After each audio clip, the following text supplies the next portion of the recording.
ಎಲ್ಲರಿಗೂ ನಮಸ್ಕಾರ. ಪೃಥ್ವಿ ಭಕ್ತಿ ಚಾನೆಲ್ಗೆ ಆತ್ಮೀಯವಾದ ಸ್ವಾಗತ. ಇಂದು ದೇವಶಯನಿ ಏಕಾದಶಿ ವಿಶೇಷ. ಆಷಾಢ ಮಾಸದಲ್ಲಿ ಬರುವ ದೇವಶಯನಿ ಏಕಾದಶಿಯು ಶ್ರೀ ಮಹಾವಿಷ್ಣುವಿನ ಆರಾಧನೆಗೆ ಅತ್ಯಂತ ಪವಿತ್ರವಾದ ದಿನವಾಗಿದೆ. ಈ ದಿನ ಉಪವಾಸ, ಪೂಜೆ ಮತ್ತು ವಿಷ್ಣು ನಾಮಸ್ಮರಣೆ ಮಾಡಿದರೆ ವಿಶೇಷ ಪುಣ್ಯ ಫಲಗಳು ದೊರೆಯುತ್ತವೆ.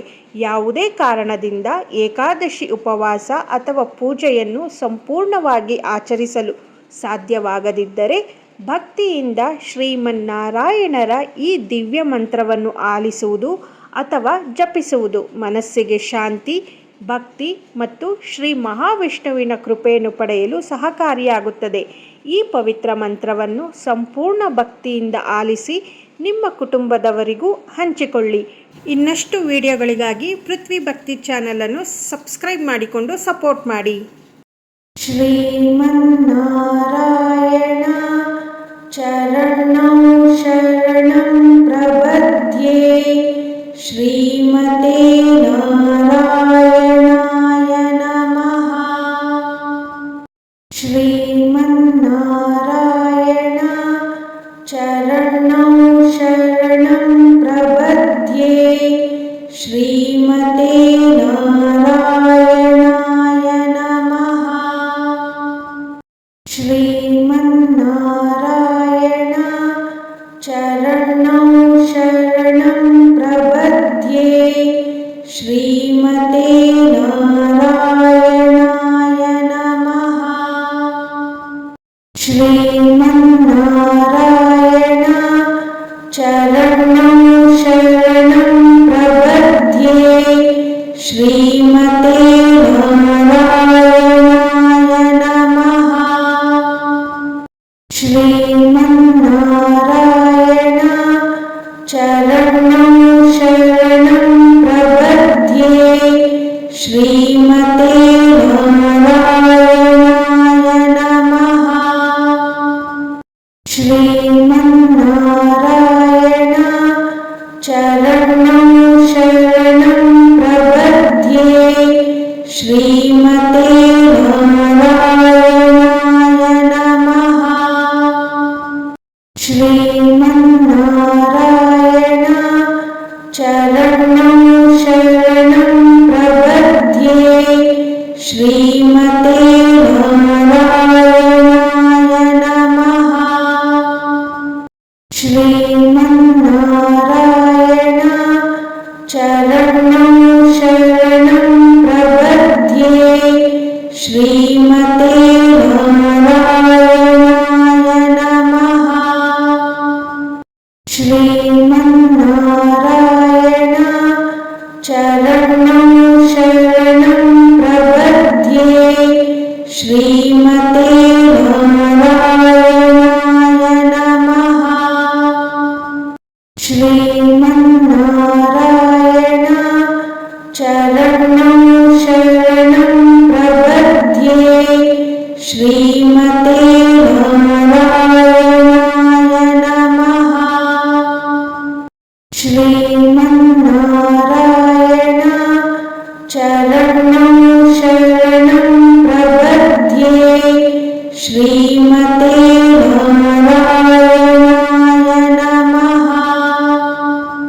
ಶ್ರೀಮನ್ನಾರಾಯಣ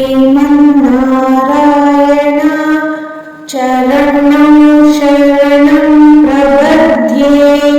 ಶ್ರೀಮತೆ ನಾರಾಯಣಾಯ ನಮಃ. ಶ್ರೀಮನ್ನಾರಾಯಣ ಚರಣಂ ಶರಣಂ ಪ್ರಪದ್ಯೆ. ಶ್ರೀಮತೆ ನಾರಾಯಣಾಯ ನಮಃ. ಶ್ರೀಮನ್ನಾರಾಯಣ ಚರಣಂ ಶರಣಂ ಪ್ರಪದ್ಯೆ. ಶ್ರೀಮತೆ ನಾರಾಯಣಾಯ ನಮಃ. ಶ್ರೀಮನ್ನಾರಾಯಣ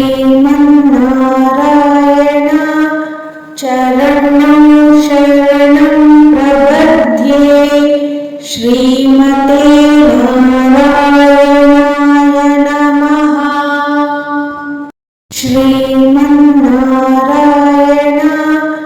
चरणं शरणं प्रपद्ये श्रीमते नारायणाय नमः।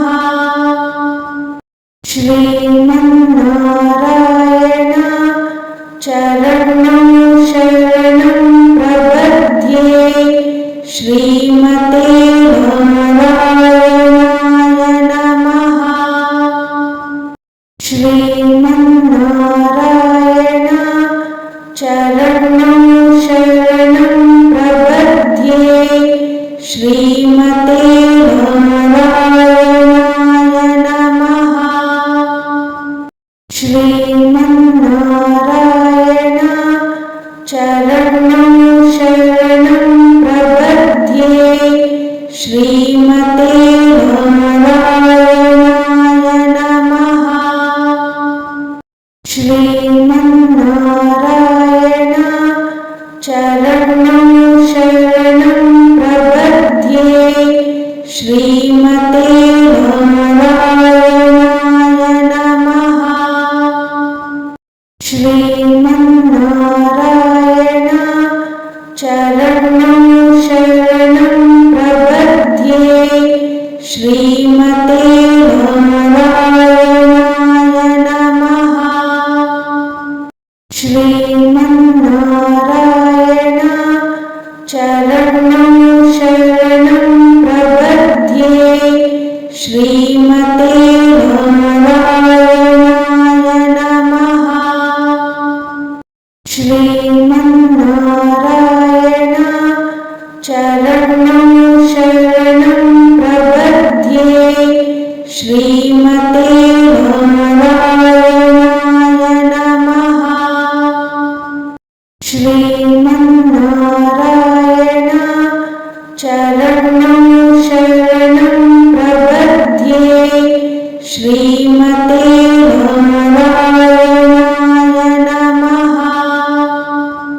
श्रीमन्नारायण चरणं शरणं प्रपद्ये श्रीमते नारायणाय नमः। श्रीमन्नारायण चरणं शरणं प्रपद्ये श्रीमते नारायणाय नमः। श्रीमन्नारायण चरणं शरणं प्रपद्ये श्रीमते नारायणाय नमः। श्रीमन्नारायण चरणं शरणं प्रपद्ये श्रीमते नारायणाय नमः। श्रीमन्नारायण चरणं शरणं प्रपद्ये श्रीमते नारायणाय नमः। श्रीमन्नारायण चरणं शरणं प्रपद्ये श्रीमते नारायणाय नमः। श्रीमन्नारायण चरणं शरणं प्रपद्ये श्रीमते नारायणाय नमः। श्रीमन्नारायण चरणं शरणं प्रपद्ये श्रीमते नारायणाय नमः। श्रीमन्नारायण चरणं शरणं प्रपद्ये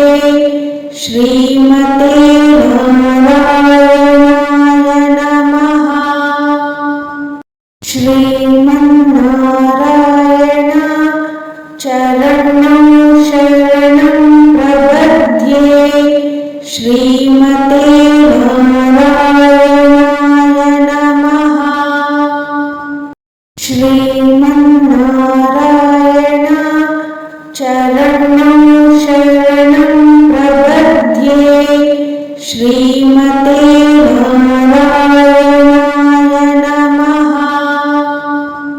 श्रीमन्नारायण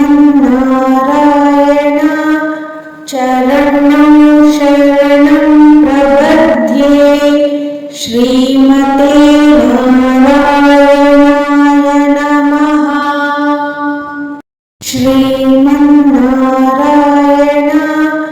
चरणं शरणं प्रपद्ये श्रीमते नारायणाय नमः। श्रीमन्नारायण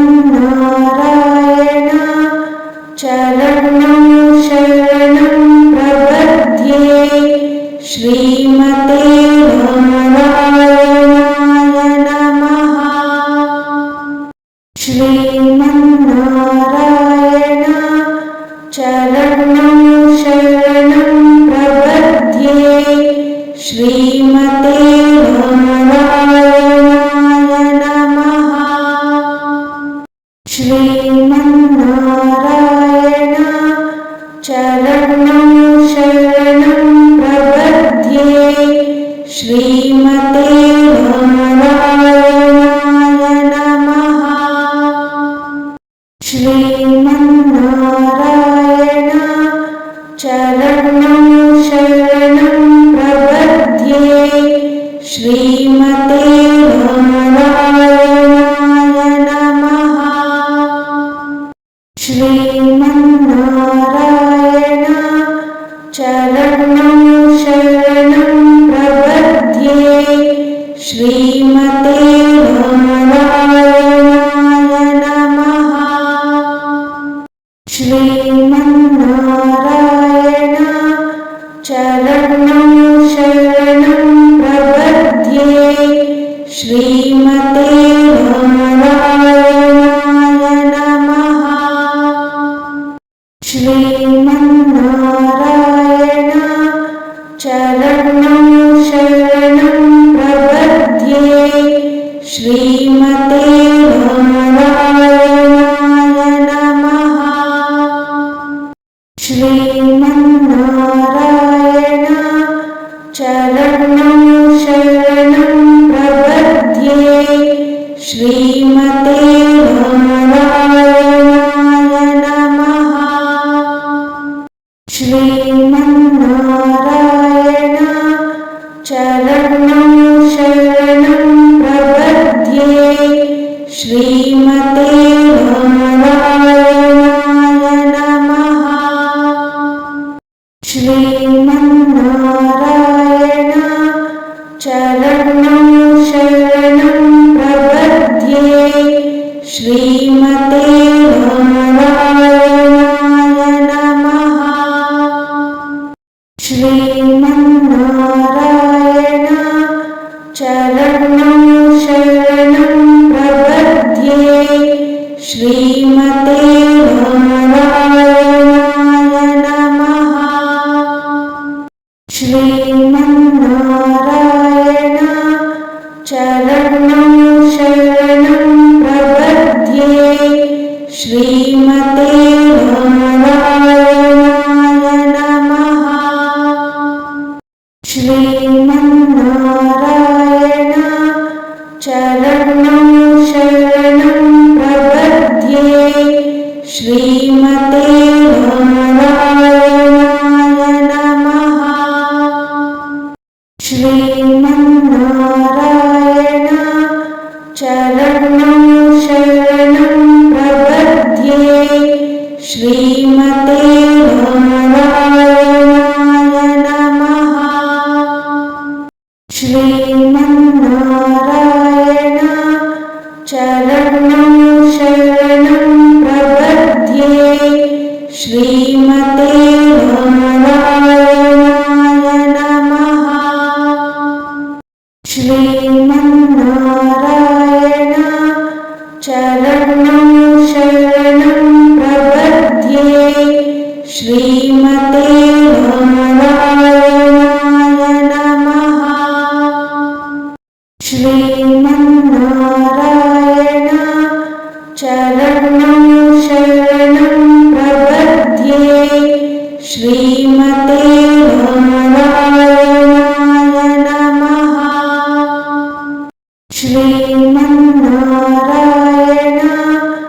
शरणं शरणं प्रपद्ये श्रीमते नारायणाय नमः।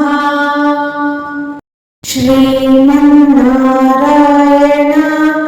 चरणं शरणं प्रपद्ये श्रीमते नारायणाय नमः। श्रीमन्नारायण चरणं शरणं प्रपद्ये श्रीमते नारायणाय नमः। श्रीमन्नारायण चरणं शरणं प्रपद्ये श्रीमते नारायणाय नमः। श्रीमन्नारायण चरणं शरणं प्रपद्ये श्रीमते नारायणाय नमः। श्रीमन्नारायण चरणं शरणं प्रपद्ये श्रीमते नारायणाय नमः। श्रीमन्नारायण चरणं शरणं प्रपद्ये श्रीमते नारायणाय नमः। श्रीमन्नारायण चरणं शरणं प्रपद्ये श्रीमते नारायणाय नमः। श्रीमन्नारायण चरणं शरणं प्रपद्ये श्रीमते नारायणाय नमः। श्रीमन्नारायण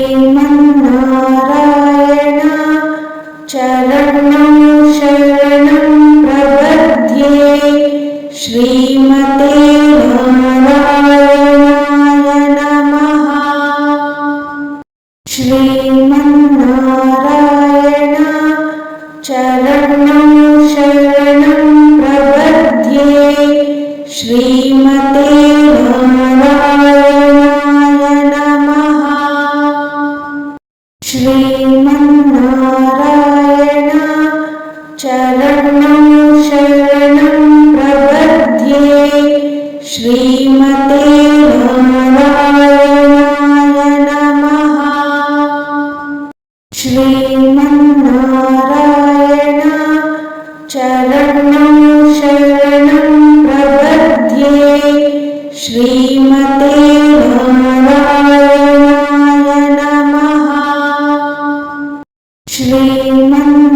श्रीमन्नारायण चरणं शरणं प्रपद्ये श्रीमते नारायणाय नमः। श्रीमन्नारायण चरणं शरणं प्रपद्ये श्रीमते नारायणाय नमः।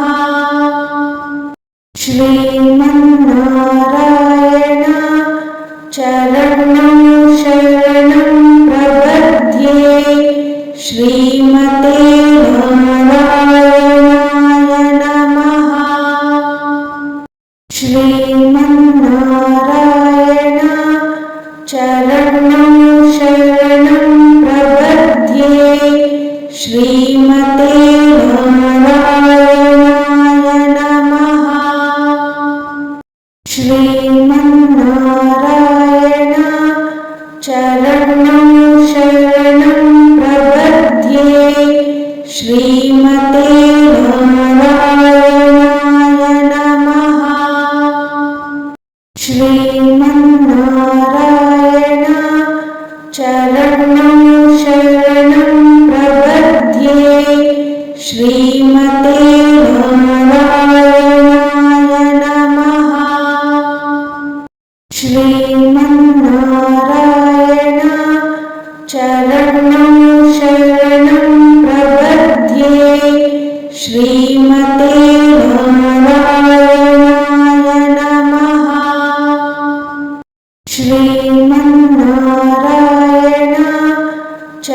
शरणं शरणं प्रपद्ये श्रीमते नारायणाय नमः। श्रीमन्नारायण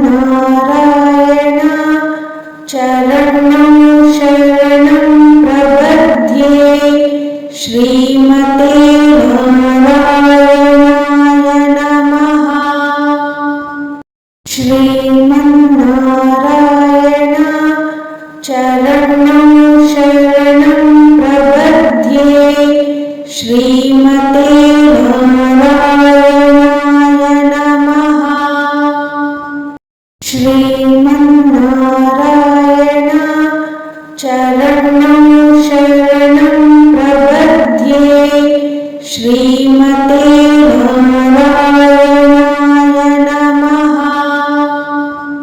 श्रीमन्नारायण चरणं शरणं प्रपद्ये श्रीमते नारायणाय नमः। श्रीमन्नारायण चरणं शरणं प्रपद्ये श्रीमते नारायणाय नमः। श्रीमन्नारायण चरणं शरणं प्रपद्ये श्रीमते नारायणाय नमः। श्रीमन्नारायण चरणं शरणं प्रपद्ये श्रीमते नारायणाय नमः। श्रीमन्नारायण चरणं शरणं प्रपद्ये श्रीमते नारायणाय नमः। श्रीमन्नारायण चरणं शरणं प्रपद्ये श्रीमते नारायणाय नमः। श्रीमन्नारायण चरणं शरणं प्रपद्ये श्रीमते नारायणाय नमः। श्रीमन्नारायण चरणं शरणं प्रपद्ये श्रीमते नारायणाय नमः। श्रीमन्नारायण चरणं शरणं प्रपद्ये श्रीमते नारायणाय नमः। श्रीमन्नारायण चरणं शरणं प्रपद्ये श्रीमते नारायणाय नमः। श्रीमन्नारायण चरणं शरणं प्रपद्ये श्रीमते नारायणाय नमः। श्रीमन्नारायण चरणं शरणं प्रपद्ये श्रीमते नारायणाय नमः। श्रीमन्नारायण चरणं शरणं प्रपद्ये श्रीमते नारायणाय नमः। श्रीमन्नारायण चरणं शरणं प्रपद्ये श्रीमते नारायणाय नमः।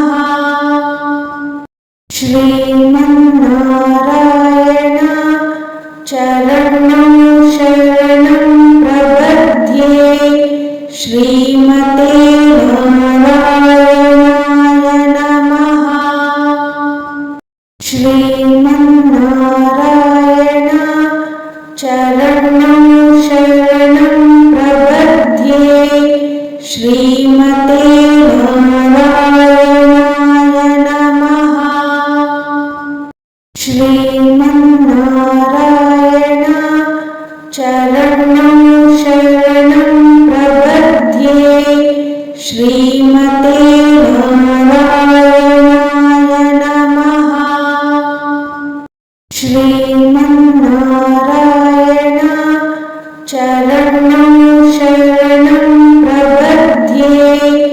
श्रीमते नारायणाय नमः।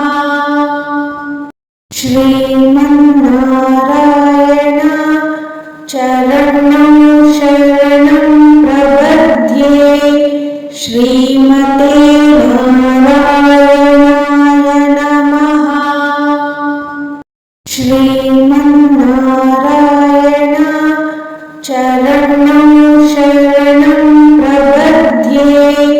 श्रीमते नारायणाय नमः। श्रीमन्नारायण चरणं शरणं प्रपद्ये। श्रीमते नारायणाय नमः। श्रीमन्नारायण चरणं शरणं प्रपद्ये। श्रीमते नारायणाय नमः। श्रीमन्नारायण चरणं शरणं प्रपद्ये। श्रीमते नारायणाय नमः। श्रीमन्नारायण चरणं शरणं प्रपद्ये। श्रीमते नारायणाय नमः। श्रीमन्नारायण चरणं शरणं प्रपद्ये। श्रीमते नारायणाय नमः। श्रीमन्नारायण चरणं शरणं प्रपद्ये। श्रीमते नारायणाय नमः। श्रीमन्नारायण चरणं शरणं प्रपद्ये। श्रीमते नारायणाय नमः। श्रीमन्नारायण चरणं शरणं प्रपद्ये। श्रीमते नारायणाय नमः। श्रीमन्नारायण चरणं शरणं प्रपद्ये। श्रीमते नारायणाय नमः। श्रीमन्नारायण चरणं शरणं प्रपद्ये। श्रीमते नारायणाय नमः। श्रीमन्नारायण चरणं शरणं प्रपद्ये। श्रीमते नारायणाय नमः। श्रीमन्नारायण चरणं शरणं प्रपद्ये। श्रीमते नारायणाय नमः। श्रीमन्नारायण चरणं शरणं प्रपद्ये। श्रीमते नारायणाय नमः। श्रीमन्नारायण चरणं शरणं प्रपद्ये। श्रीमते